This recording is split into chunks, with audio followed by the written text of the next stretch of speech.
Assalamu alaikum, hello everyone. Hope everyone is doing well before doing your May June 24 exam series. So I think it's really helpful to solve this February March 2024 paper 4.2. This is IGCSE chemistry, so let's get started.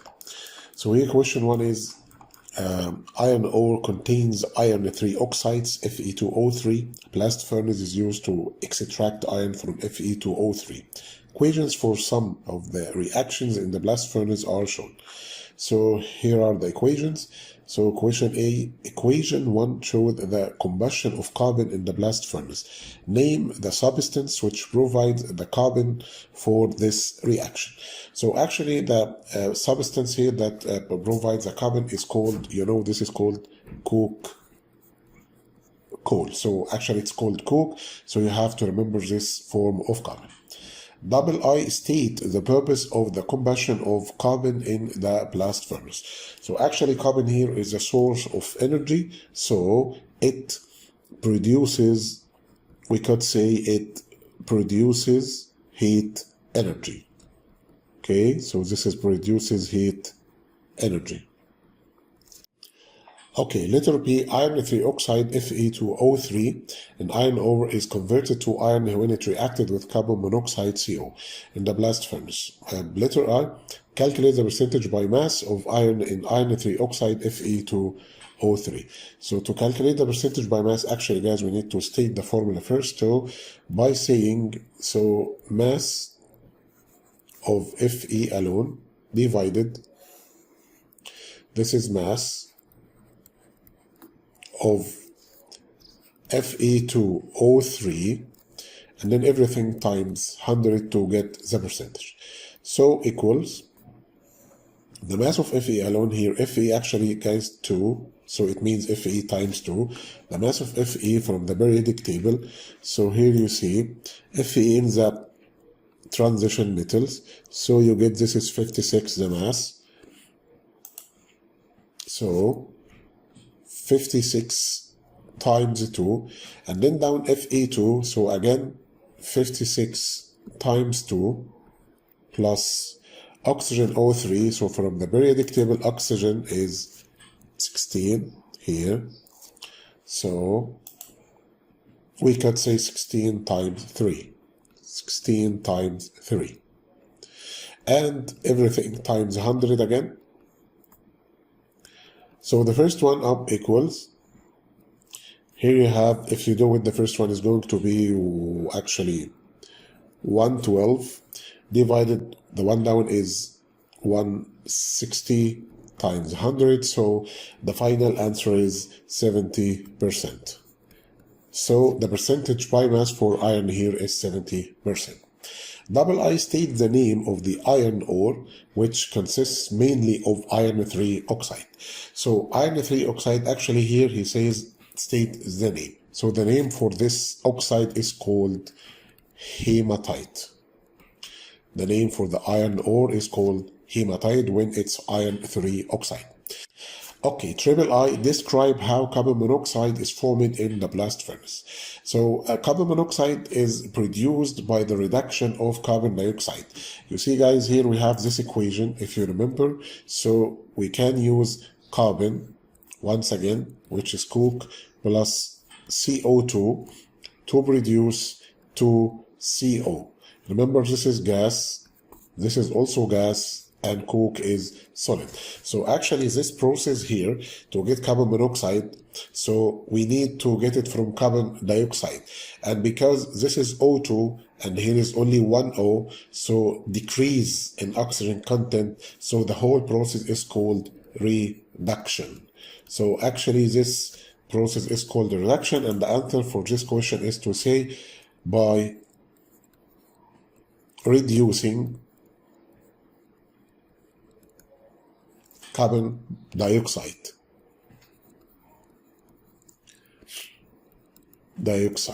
Okay, so I write the simple equation to show the reaction that occurs when iron 3 oxide is converted to iron in the blast furnace. So here we need the overall equation in the blast furnace.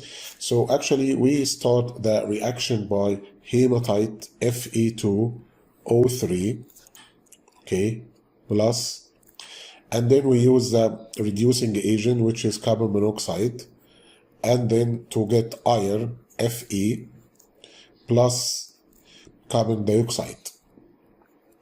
So actually here Fe2, so this should be 2 Fe to balance, and here actually we need to put 3 and 3 in both carbon monoxide and dioxide to get the correct balancing for this equation.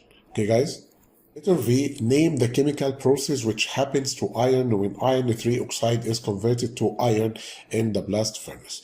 So if you check guys, here we have Fe2O3, and then after the reaction it became only Fe without oxygen. So this process is also, we have here a decrease of oxygen content, or oxygen now is taken. Okay, so this process is also reduction. So the process here is called reduction. Okay, state the type of reaction shown by equation 2.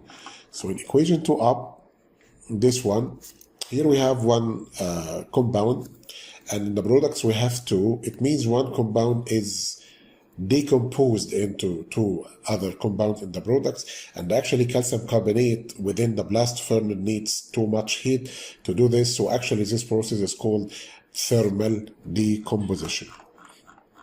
So this process is called thermal decomposition. Okay.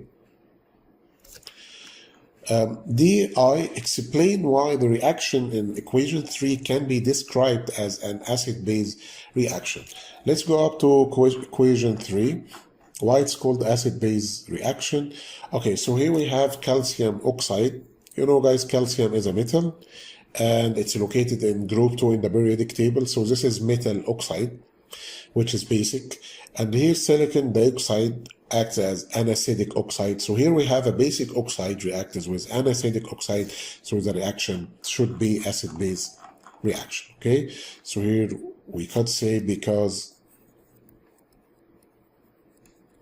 calcium oxide CaO is a basic oxide, and SiO2 silicon dioxide is an acidic oxide. That's why the whole reaction is called acid-base reaction. Here states the chemical name for SiO2. So we need the chemical name for this. So actually it's called silicon dioxide. So you could say silicon dioxide, or you could say also guys, you know, because silicon is tetravalent in group 14 and oxygen is divalent, so you could say also silicon IV, which means for oxide. And by the way, you have to remember the Roman numbers. Actually, this is really important to know 1, 2, 3, 4, 5, and so on. So it's important to revise the Roman names before also entering your exam. So the common name given to CaSiO3 when it's formed in the blast furnace. See guys, here is the question you have to take care. He says common name. And in the previous question, he says chemical name. So you have to differentiate between the chemical name and common name. Chemical name, to use the formula to say the chemical name. But common name, actually, this is something not related to the chemical name. So here the chemical name for this is calcium silicate, but the common name for this is called slag. So I think everyone knows, and you have to remember. So the common name is called slag. Letter E, aluminium cannot be extracted from its ore using a blast furnace. State why aluminium is not extracted from its ore using blast furnace. You see guys, aluminium is located up or above carbon in the chemical reactivity series. So we could say, so actually carbon can't reduce aluminium. So here we could say this is because aluminium is above carbon in the chemical reactivity series. So it can't substitute aluminum. So aluminum is above, so can't be reduced by carbon. Double I named the process used to extract the aluminum from its ore. So instead, guys, we have another process we can do for aluminum and for any other reactive gas above carbon, which is, when any other reactive metal above carbon, which is called electrolysis. So we could use electrolysis in order to extract aluminum. Letter F, both iron 3 oxide and aluminum oxide contain metal ions with a 3+ charge. Write the electronic configuration of Al3+ sign.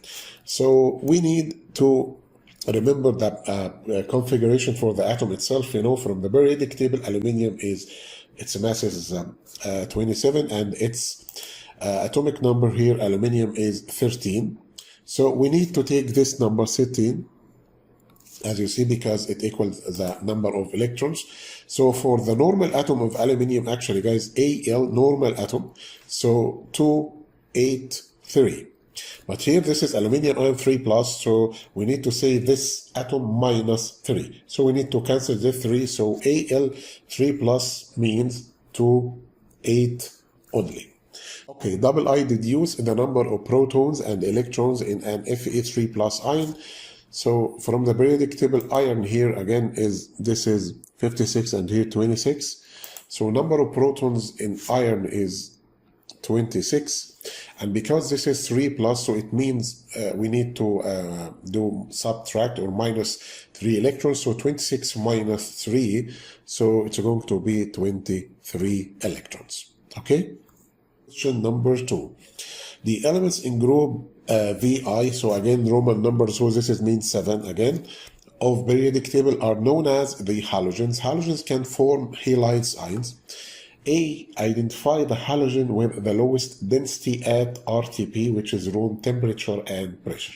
So when we talk about density, guys, so we talk about mass over volume. So basically mass up. So it means the lowest density should be the lowest mass as well. So for the halogen, it's group 7 in the periodic table. So this is the group of halogen.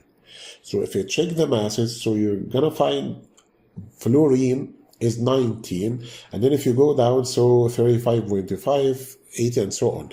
It means fluorine has the smallest mass, so it should be the smallest density as well.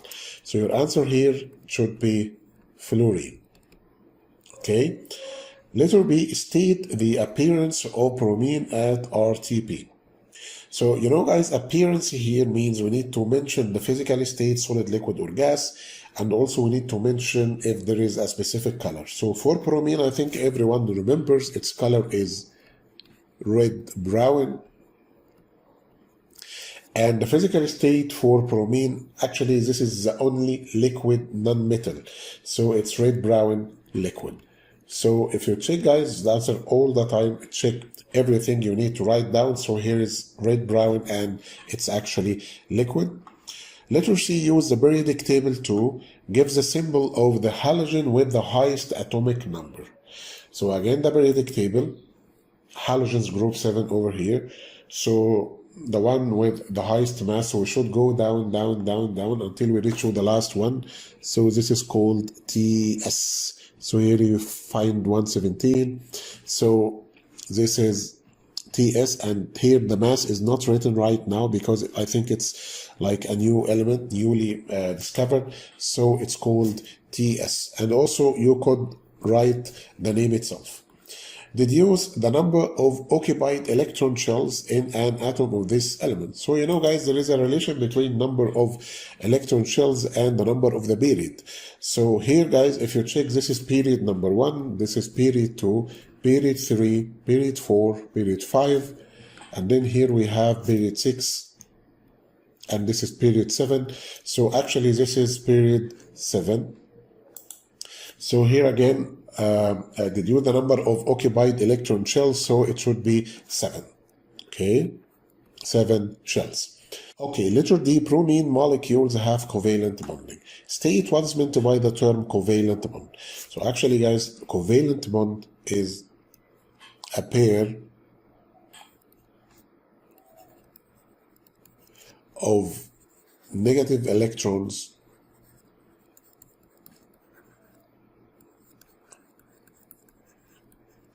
shared by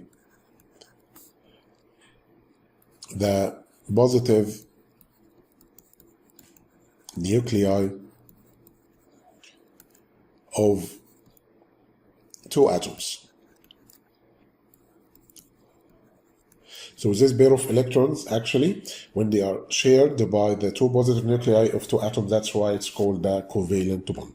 Name one halide ion which bromine molecules can displace. So this is bromine. And if you check again the periodic table, bromine, below it you have iodine, astatine, and so on. So actually, guys, we have a rule that going down the group of halogens, so reactivity decreases. It means fluorine is the most reactive, then chlorine, then bromine, blah, blah, blah. So when we ask about halide, so we could see here iodide. So because iodide is below bromine. So the answer could be iodide. Okay. Triple I, explain why bromine can displace the halide ion in the double I. This answer we have mentioned. So of course we have mentioned that this is because the reactivity of halogens decreases down the group. Decreases down the group. Okay.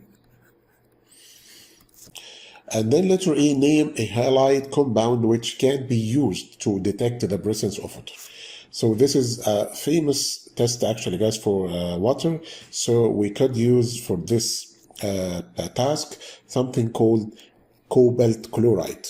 But cobalt chloride actually, guys, its formula is CoCl2. It could be anhydrous without water, and also it could be hydrated with water.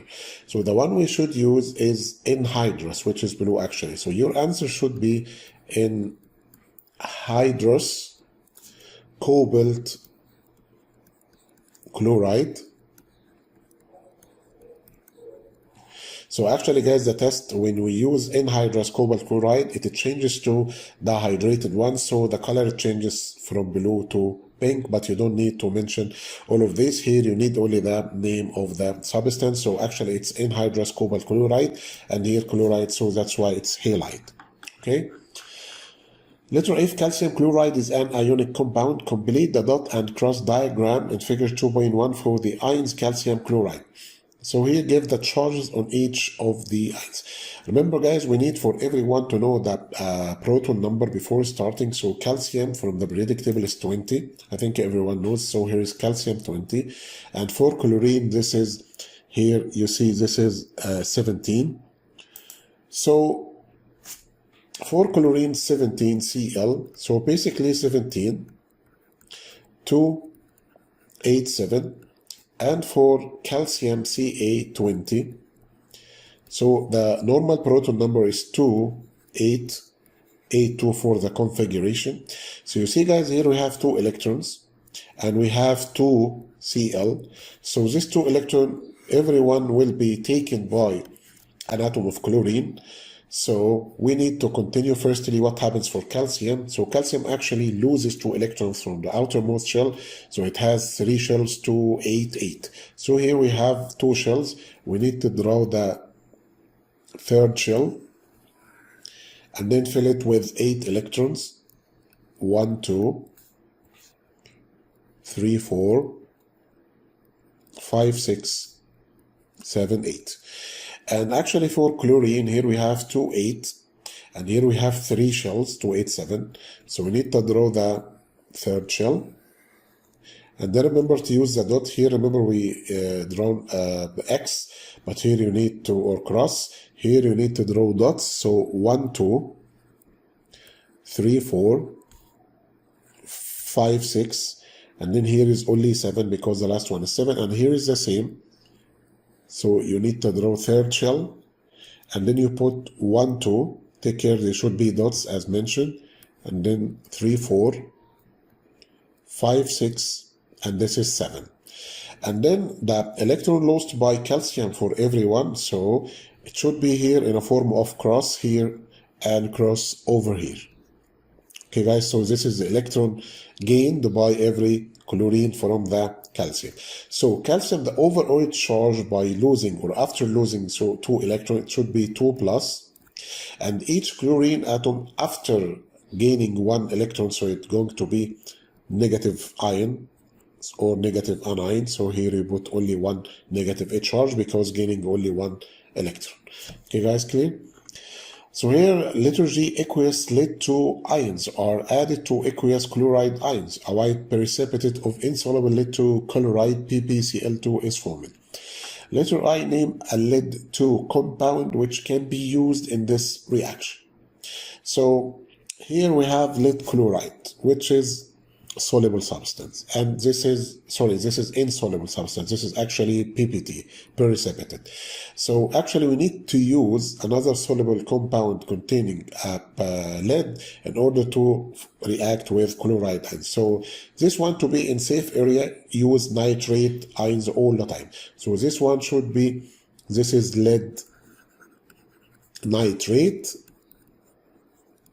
which is NO3 2, because PP is 2 and NO3 is monovalent. Okay guys, so write the ionic equation for this reaction, include state symbols. Take care when we say ionic equation, so we need to mention only the ionic or ions participating in the reaction. We don't know to use any spectator ions, so here we need to use only PP ion, and remember it's aqueous, it's physical state, and it carries 2 positive charge, and look at this marks, so you need to write the ionic equation in its full form, actually I mean physical state, ions, everything, and then plus this is the reaction actually with chloride ions. So chloride actually is Cl1 minus, and also this is aqueous. And because this is 2 plus, we need to balance, so we should put coefficient 2. So 2 ions of chlorine and 1 ion of PP, and then together they form PPCl2. And remember, this should be solid because actually this is insoluble. This is a precipitate. Okay, so make sure that all charges are okay. Make sure you write down the physical states to get the whole mark, 3 marks. Okay, so triple I, name one other insoluble chloride. So one other insoluble chloride, guys, I think this is a very famous one, which is silver chloride, AgCl, which is white PBT as well. So this is called silver chloride, and I think you have to memorize silver chloride and lead chloride because both of them are precipitates.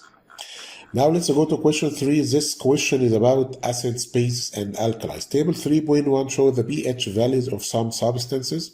Here you see the table, and then define the term base. So I think everyone knows base is called proton or a proton acceptor. So the substance that accepted a proton. P, state what's meant by the term alkali. Guys, alkali is a kind of basis. So, but alkali actually is a soluble base. So you could say here simply, alkali is a soluble base, or the base that can dissolve in water, forming alkaline solution. Letter C, thymolphenylene is an indicator. State the color of thymolphenylene in NaOH, which is alkali, this is alkali, and in CH3COOH, which is acid. So in alkali, I think these colors you have to memorize. You have to revise, actually, guys, the colors of indicators in your syllabus. So for this one, actually, it gives the blue color in alkaline solutions, and actually it's colorless in acidic media. Okay, here letter D, use the information in table 3.1 to identify the substance with the highest concentration of H plus ions. Highest concentration. To solve this question, guys, we need to remember and memorize. We have a reverse relation between the pH and the concentration of H ions. Here we have a reverse relation. Reverse means they are opposite to each other actually. It means the higher the pH, the lower the H plus concentration, and vice versa. So here he asks about highest concentration, so it should be lowest pH. If you check the value of pH here, guys, so the lowest pH is 1. So the answer should be HNO3. So substance here is HNO3, and the explanation because it has the lowest pH. Okay, guys. Double I name an indicator which can be used to identify the substance with the highest concentration of H plus AQ ions. So for this one, you studied the universal indicator that has a variety of graduation. So it's called the universal indicator.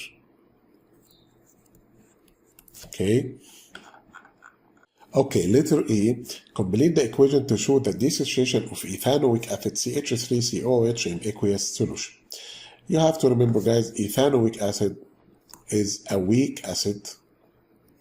So because it's a weak acid, so its dissociation is not complete, or you could say it's partial dissociation. That's why we need to draw double opposite arrows to show this reaction is a reversible reaction. And the first part, we take this, which is ethanoate, CH3, COO minus, and this plus H plus. So actually you have to remember this dissociation is incomplete or partial dissociation because this is a weak acid. Okay? Letter F, write the ionic equation which represents a neutralization reaction between any acid. So the word any acid means H plus, and here any alkali, so any alkali also means OH minus. So this is any alkali means OH minus. So actually, guys, we need to say H plus when it's aqueous solution plus OH minus, and also this is an aqueous solution. And this is complete reaction to form here water molecule H2O, and it's a liquid. So you have to remember the physical state also for this reaction. Letter G, dilute nitric acid HNO3 aqueous reacted with aqueous calcium hydroxide CaOH2 aqueous as shown. Here is the equation. And then 20 centimeter cube of 0.0150 mole decimeter cube of Ca. So here we have, this is the volume, and here we have the concentration of CaOH reacted with 25 centimeter cube of it. So here is the volume of the acid. And then calculate the concentration of, so here we need the C concentration of the acid, but take care, guys, this is in gram per decimeter cube, not mole.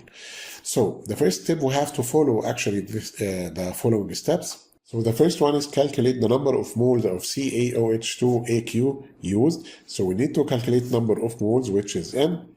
So we need to use this relation, which is concentration equals number of moles over volume, or in other words, because we need N, so N equals CV. So see here, actually, guys, we could take this 0.0150, this is times, and then times V, and volume here is 20, but remember this is centimeter cube, so we should say divided 1000 to get the answer in the decimeter cube. So let's do it in calculator. So the answer is going to be 0.0003 mole. Okay, so this is the first part. And then determine the number of moles of HNO3 aqueous which react with the CaOH2. Let's go up to the equation. See, guys, here for every 1 mole, this is 1 mole here, guys, as stoichiometry. This is 1 mole reacts with 2 mole of the acid. It means number of moles of acid should be double number of moles of the calcium hydroxide of the alkali. So actually we need to use this number, which is 0.0003 times 2. So the final answer also here should be 0.000, and this 3 is going to be 6. Okay, this is number of moles. And finally, calculate the concentration of HNO3 in, first of all, in mole, normally mole decimeter cube. So once again, C equals N over V. We need concentration, which is C. So we calculated number of moles. So this is 0.0006 over volume of the acid, which is mentioned up 25. So this is 25, and remember this is centimeter cube, so we need to say times 1000 to change to decimeter cube. And then this concentration is going to be, let's do it, so it's going to be 0.024. Okay guys, 0.024, this is mole decimeter cube. But remember, this is mole, and the question says we need it to be in grams. So to change the concentration from mole decimeter cube to gram per decimeter cube, so actually we need to multiply by the relative molecular mass actually for the acid. So we need first of all to calculate relative molecular mass for HNO3. So here we say this is MR, relative molecular mass for HNO3, equals, so H weighs 1 plus N from the periodic table 14 plus O is 16 times 3. So actually this gives 63, and then multiply this. So we say we take this concentration up. So here 0.024 times 63. So the final answer is going to be in grams. So this is 1.51 gram per decimeter cube. Okay guys, so next question is, this is number 4. The equation for the reaction between methanoic acid and ethanol in the presence of the catalyst can be represented as shown. Here is the equation. So let's see something. This is methanoic acid. This is ethanol. So alcohol and acid. To produce X should be ester and plus water. The reaction delta H is negative. It means this is exothermic, and so on. So X represents the ester formula. So AI in the equation methanoic acid is represented by the formula HCOH. Name this type of formula. So, you know guys, we studied this year 3 different types of formula. So this one is called actually structural formula. We have displayed and molecular, but this one is called a structural formula. Double I write the empirical formula of methanoic acid. So we rearrange atoms once again, start by C, then H, then O, and then let's count number of them. So we have only one C, and we have H2, and we have also O2, and then here, no, actually guys, no factors. So this is C1, H2, O2. So actually this is the empirical as well, because we can simplify more than this, because here we have 3 values, 1, 2, 2, so no more simplification. So this is actually the empirical formula. Okay. Okay, letter P, name and draw the displayed formula of ester X. So we need the name, and also we need the displayed formula. So let's go up. So for the name here, guys, you see from the acid, actually, usually we take the OH part.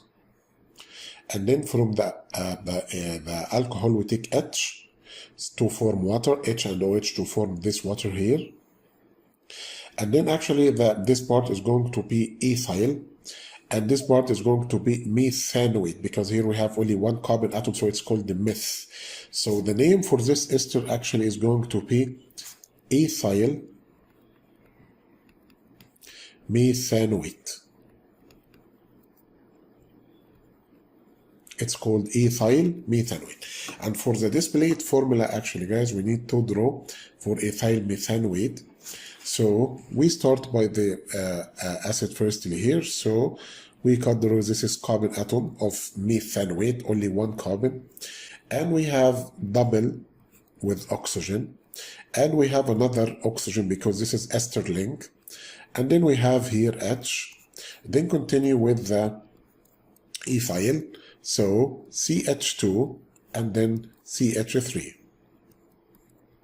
So you can continue all H's to make sure everything is okay. And here O is attached to double bond, and this C also you need to count. Remember guys, for every carbon atom, number of bonds should be 4. For every oxygen, number of bonds should be 2. For hydrogen, number of bonds should be 1. So you need to make sure that all bonds are okay. So for every H, it's only 1. For carbon here, actually guys, this is 4. And for every carbon, 4. And for every H is 1. Okay guys, so this is the formula. Letter C, the reaction is reversible and reaches an equilibrium within a closed system.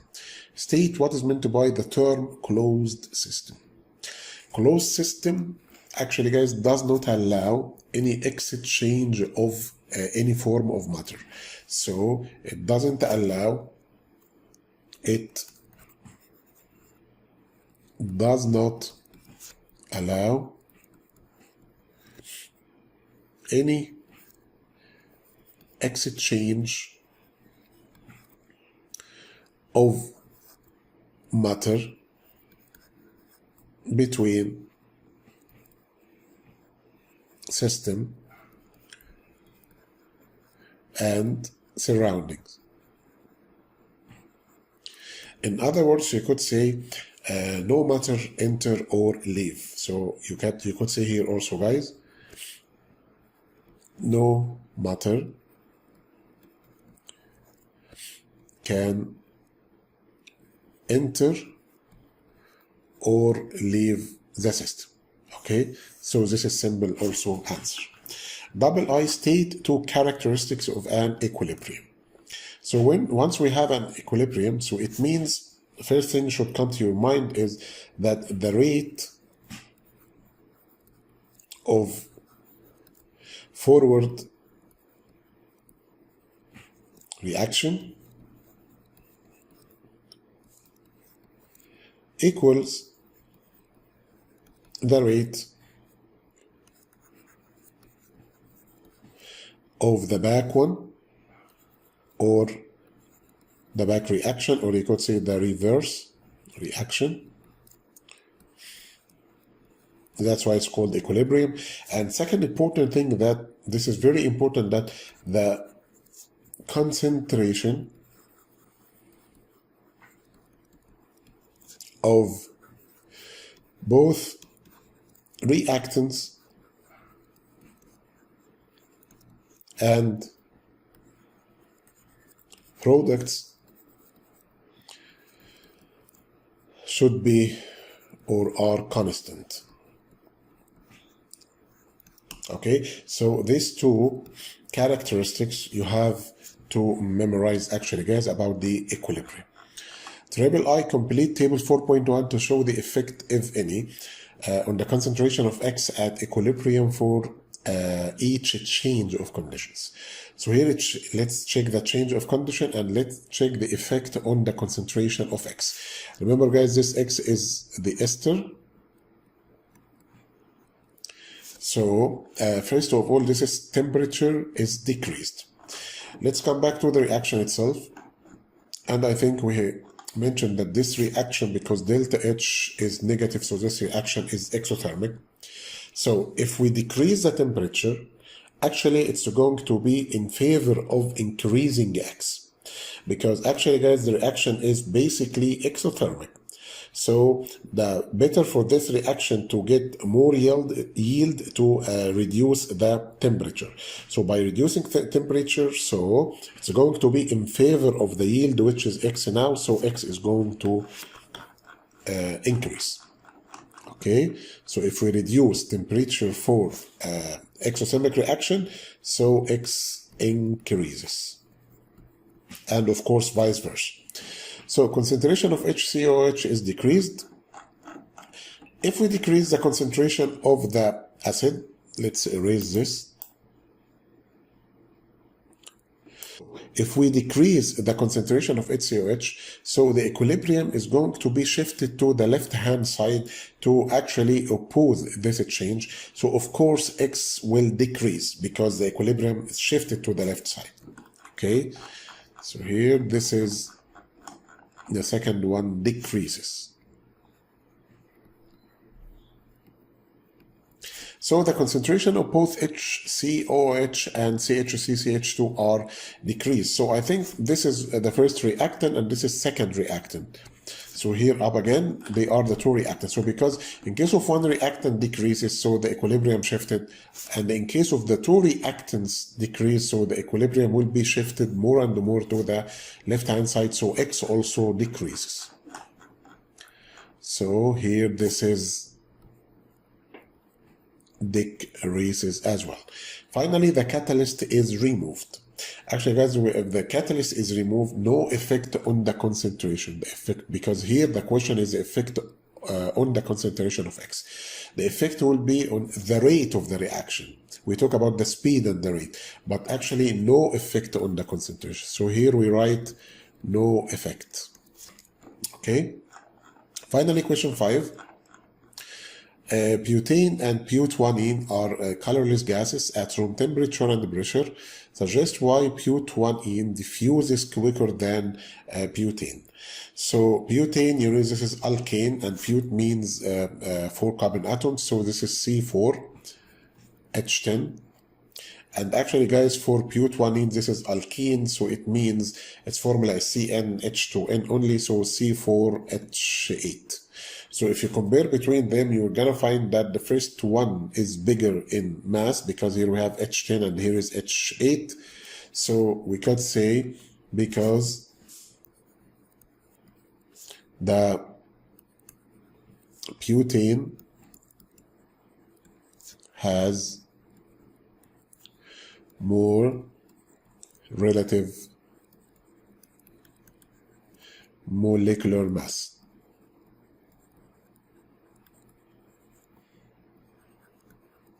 Okay. Second one, identify the products formed when butane undergoes complete combustion. You know, guys, any hydrocarbon undergoes complete combustion. The word complete refers to forming of carbon dioxide and of course water. So the products here, they are carbon dioxide because it's complete and water. Letter C, one molecule of butane reacted with one molecule of chlorine in the presence of ultraviolet light. During the reaction, one hydrogen atom in butane is replaced by one chlorine atom. Name the type of reaction which needs ultraviolet light. Ultraviolet light, we have a prefix used in chemistry, in organic chemistry. For light, it's called photo. So this reaction is called photochemical. So this kind of reaction is called photo, exactly like photosynthesis and so on. So this is called photochemical reaction because it's done under light or sunlight. Double I state the purpose of ultraviolet light during this action or reaction, sorry. So it gives the needed activation energy, EA. You could write activation energy, okay? Name the type of reaction which takes place when one atom of chlorine replaces one atom of hydrogen. So one atom of chlorine replaces, so this is actually substitution reaction. We could say this is called substitution reaction because one chlorine atom replaces or substitutes hydrogen. Determine how many different structural isomers can form during this reaction. So again, the reactants, we have butane and one chlorine. So we can do it over here. So we have butane. Let's do it quickly. So C. Let's do the full form of the displayed formula better to show what happens. and this is plus Cl2. So we can continue all H's.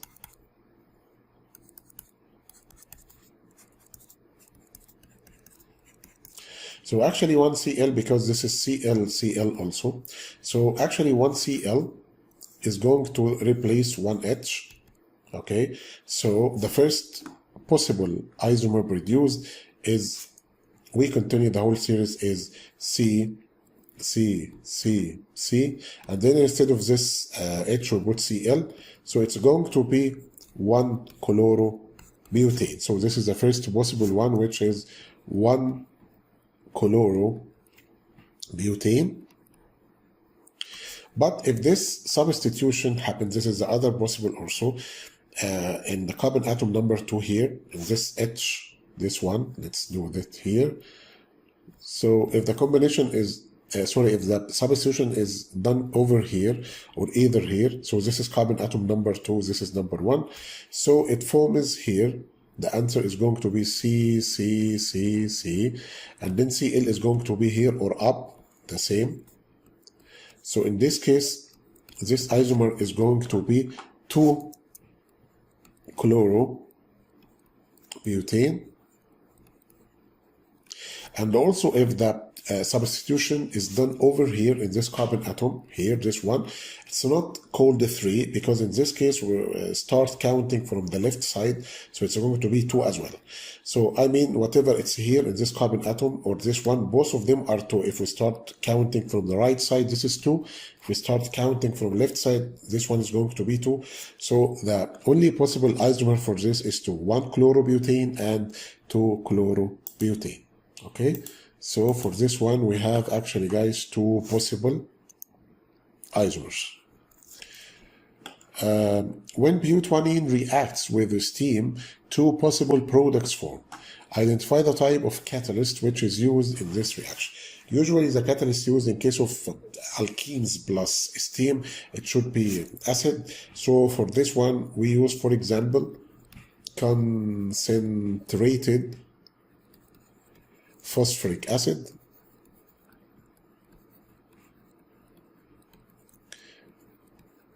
as a catalyst. And for double I, name and draw the displayed formula of the 2 possible products.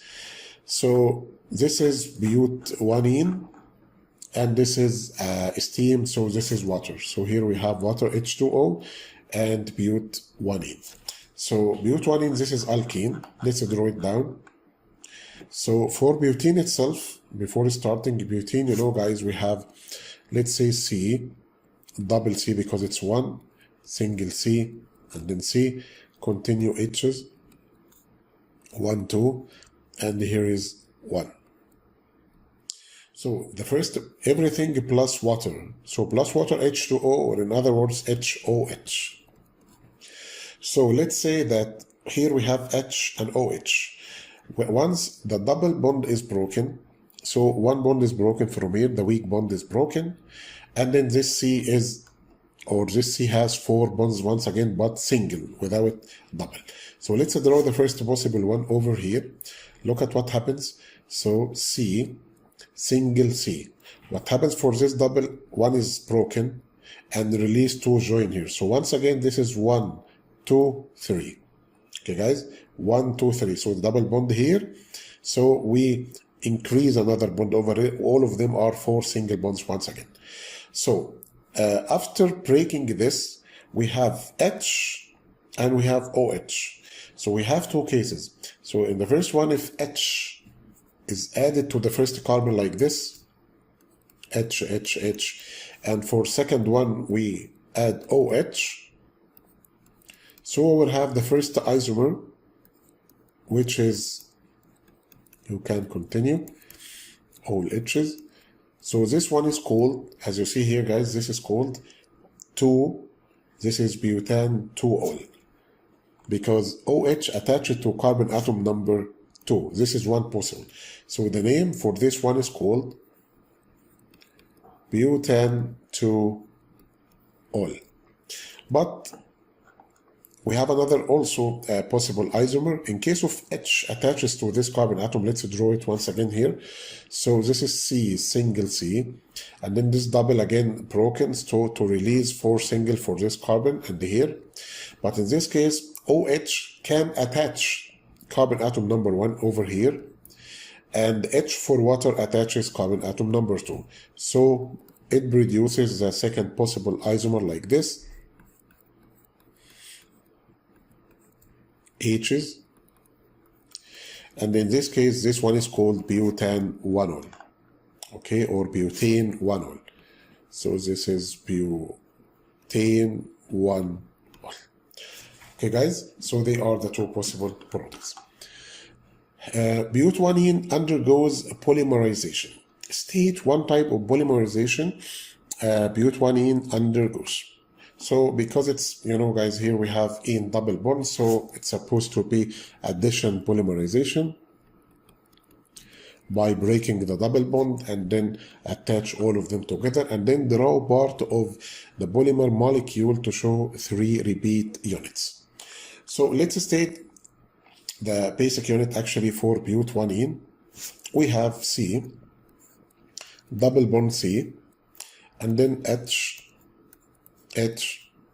and then H, and here we have the rest of the compound should be CH2, CH3, or you could say C2H5. See guys, I put this in this formula. So in order to make the, this is like the monomer, so we can now imagine what is the polymer. If you count here, 1, 2, and here we have C2, so this is but, and this double bond on carbon atom number 1, so this is but1ene, but actually this one to, you know, like be easy to form the polymer.